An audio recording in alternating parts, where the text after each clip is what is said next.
Hi friends, இந்த வீடியோவை பார்க்க வந்த எல்லாத்துக்குமே ரொம்ப நன்றி. இன்றைக்கி நம்ம வீடியோவில் எதை பற்றி பார்க்க போகிறோம்னா, கடந்த வாரத்தில் நடந்த இன்ட்ரெஸ்டிங்கான சினிமா அப்டேட்ஸை தான் மொத்தமாக சேர்த்து நம்ம வீடியோவில் பார்க்க போகிறோம். இனிமேல் வாரம் சனிக்கிழமை வந்து பார்த்திங்கன்னா அந்த வாரத்தில் இருந்த எல்லா சினிமா அப்டேட்ஸுமே சேர்த்து நம்ம ஒரு வீடியோ போட போகிறோம். அதுக்கு நீங்கள் பண்ண வேண்டியது நம்ம சேனலை சப்ஸ்கிரைப் பண்ணி வச்சாலே போதும். உங்களுக்கு அந்த வீடியோ டான் வந்து நோட்டிஃபிகேஷன் வந்துடும். ஃபஸ்ட் நம்ம இந்த வாரத்தில் ரிலீஸ் ஆன மூவிஸை பற்றி பார்த்தா, இந்த வாரத்தில் வந்து 2 இன்ட்ரெஸ்டிங்கான மூவிஸ் ரிலீஸ் ஆயிருக்கு. ஒன்று வந்து பார்த்திங்கன்னா விஜய் ஆண்டனி அவர்களோட மலை பிடிக்காத மனிதன், இன்னொன்று வந்து பார்த்துட்டிங்கன்னா யோகி பாபு அவர்களோட போட். அந்த படம் வந்து பார்த்திங்கன்னா அந்த வெளிநாட்டுக்காரங்க வந்து பார்த்தீங்கன்னா ஆட்சி பண்ணாங்கல்ல, அந்த காலத்தில் நடக்கிற மாதிரி ஒரு கதையாமா. ஒரே போட்டில் வந்து பார்த்தீங்கன்னா ஒரு 6-7 பேர் வந்து பார்த்தீங்கன்னா அந்த போட்டில் மாட்டிக்குவாங்க. அந்த போட்டில் மாட்டினவங்க எப்படி சர்வை பண்ணாங்கன்ற ஒரு சர்வைவல் த்ரில்லாக தான் இந்த மூவி இருக்குன்னு சொல்கிறாங்க. நீங்கள் இந்த படத்தில் எந்த படத்துக்கு போய் சொல்லி மறக்காம காம்பாஸில் கமெண்ட் பண்ணுங்கள். அடுத்து வந்து பார்த்தீங்கன்னா நம்ம தளபதி விஜய் நடித்த கோட் படத்துலேருந்து வந்து இதுக்கு 2 சிங்கிள் வெளியே வந்திருக்கு. அந்த 2 சிங்கிள்லேயும் வந்து ஒரு கலவையான விமர்சனம் தான் பெற்றிருக்கு. ரொம்ப நல்லா இருக்குன்னு சொல்ல முடியாது, ரொம்ப மோசமாக இருக்குன்னு சொல்ல முடியாது. எல்லாமே வந்து ஆவரேஜான சிங்கிளாக தான் வந்திருக்குது. அந்த படத்தோட தேர்ட் சிங்கிள் வந்து பார்த்தீங்கன்னா இந்த மாதம் 3ஆம் தேதி வெளியே தான் சொல்லியிருக்காங்க. அதாவது 4 நாளைக்கு இந்த படத்தோட தேர்ட் சிங்கிள் வெளியேறதா சொல்லியிருக்காங்க. நீங்கள் இந்த வீடியோ பார்க்கும்போது கூட வந்து பார்த்தீங்கன்னா அந்த பாட்டுக்கான ப்ரோமோ வந்து பார்த்தீங்கன்னா நீங்கள் பார்த்துருக்கலாம். இந்த 3வது பாட்டாவது பெரிய ஹிட் ஆகுதான்னு. ஏன்னா வந்து தளபதி படம்னாலே படம் ஓரளவுக்கு ஆவரேஜாக இருந்தாலுமே பாட்டு எல்லாமே பட்டி தொட்டி எல்லாமே ஹிட் ஆயிரும்.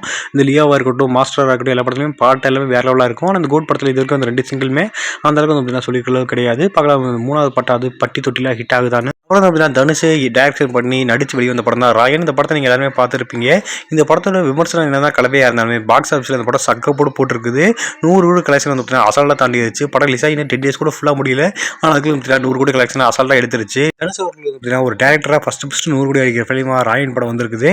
அவர் வந்து இது வரைக்கும் ஒரு 2 படம் தான் டேரக்ட் பண்ணியிருக்காரு. இது ஒரு 2வது படம் தான். 2வது படத்தில் 100 கோடி அடிச்சு டேரக்டர்லேயே ஒரு மாஸ் டேரக்டர்னு வந்து பார்த்தீங்கன்னா தனுஷ் ப்ரூவ் பண்ணியிருக்காரு. அடுத்து வந்து பார்த்தீங்கன்னா அவர் டேரக்ஷனில் நிலவுக்கு என் மேல் என்னடி கோவிலில் வந்து பார்த்தீங்கன்னா ஒரு படம் ரிலீஸ் ஆக போகுது.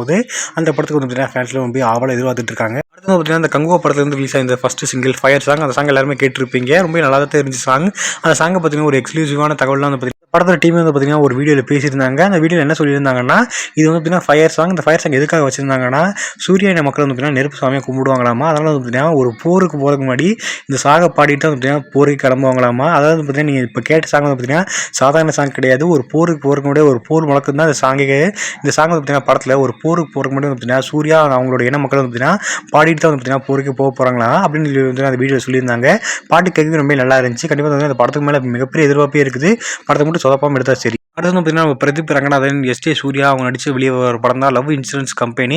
இந்த படத்தில் வந்து பார்த்தீங்கன்னா ஹீரோனியாக கீர்த்தி செட்டி நடிக்கிறாங்க. அவங்களுக்கான ஃபர்ஸ்ட் லுக் வந்து பார்த்தீங்கன்னா இப்போ ரீசெண்டாக வெளியிட்டிருந்தாங்க. உண்மையிலேயே ஃபர்ஸ்ட் லுக் பார்க்குறதுக்கு ரொம்ப அருமையாக இருக்குது. கீர்த்தி செட்டி பார்க்குறதுக்கு அப்படியே ஒரு பேபி டால் மாதிரி இருக்காங்க. ரொம்பவே அழகாக இருக்காங்க. இந்த ஃபர்ஸ்ட் லுக்குமே ரொம்ப வித்தியாசமாக இருந்துச்சு. எனக்கு தெரிஞ்சு இந்த படத்தோட கதை வந்து பார்த்தீங்கன்னா ஒரு சயின்ஸ் ஃபிக்ஷன் கதையாக இருக்குன்னு நினைக்கிறேன். ஏன்னா வந்து பார்த்தீங்கன்னா வந்த போஸ்டர்லாம் அப்படி தான் இருக்குது. படமும் இதே மாதிரி வந்து நல்லா டிஃப்ரெண்ட்டாக வித்தியாசமாக எடுத்திருந்தாங்கன்னா ரொம்பவே நல்லாயிருக்கும்.